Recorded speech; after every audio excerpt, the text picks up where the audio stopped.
Hello there. I'm Arsham Shaybani with the American Academy of Ophthalmology One Network. I am joined by two of my very close friends, Tosin Smith and Dr. Manjool Shah, who we're going to talk a little bit about some things that we typically don't on some of these small little interviews.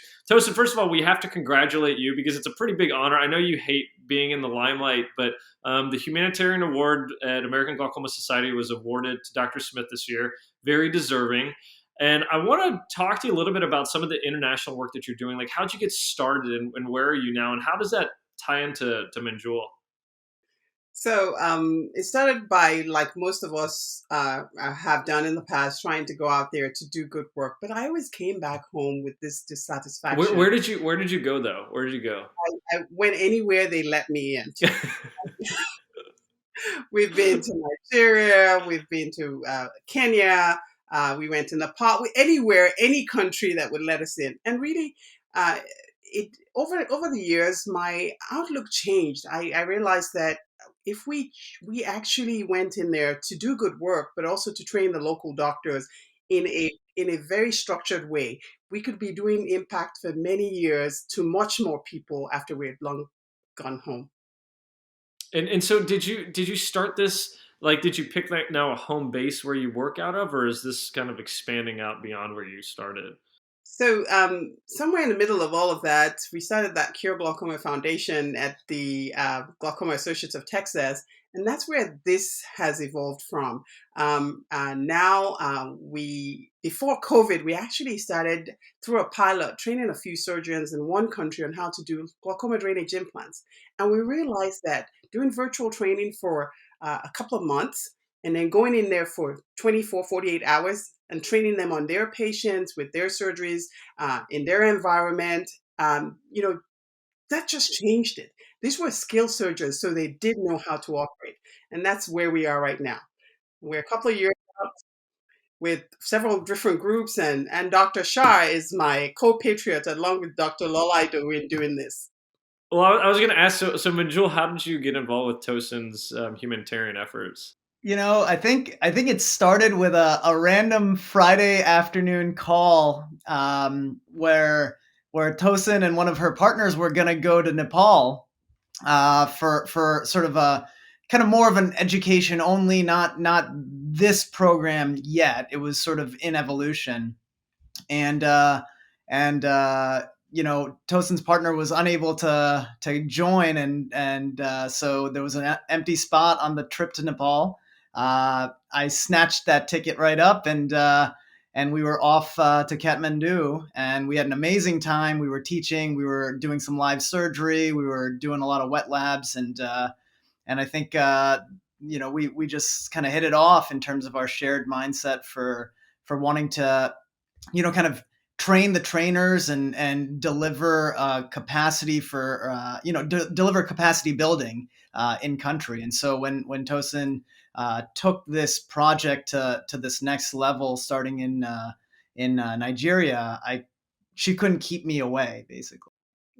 That's amazing. So, can you walk us through briefly just what's involved for people that get involved, and then maybe tell just the audience like how they could potentially get involved if they wanted to.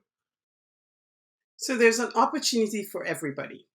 This training is one that actually currently we have are people who help us out, who are faculty members, University of Maryland, in Duke, University of Michigan, University of Washington, St. Louis. We have private practice people. We get on there, we have groups, we do lectures for 1 hour twice a month. It's on a weekend morning.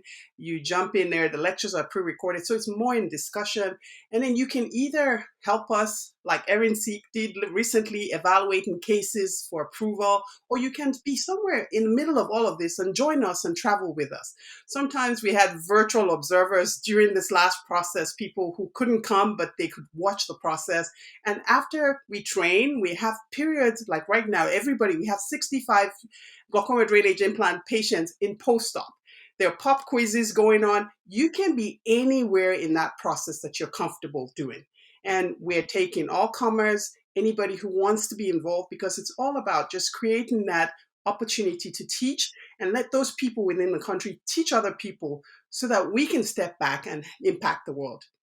I love that, and maybe Manjool, like being someone from the outside, kind of joining this initiative. You do international work. You're like honestly a humanitarian, like through and through, in my mind. But what is it that's kind of different about this initiative Dr. Smith's leading? Just that you feel like is so much more impactful, which is why you've aligned yourself with it. Yeah, it's I mean it's so comprehensive. I think that's really the big thing. And the bar is set very high. So you have to, again, in order to even be invited to participate, you have to demonstrate surgical skill, you have to demonstrate a certain level of commitment. This requires a lot of the surgeons in terms of pre-work tests, attending all these lectures. There's a lot of interaction. There's a lot of responsibility. And then on the actual trip when we go, these are patients identified by the individual surgeons. They have to come to a single site. They have to bring their own resources, staff.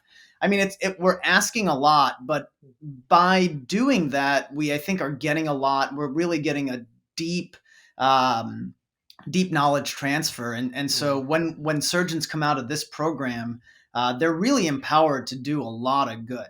Yeah. And it's tough to find something that saturated and deep in this sort of space.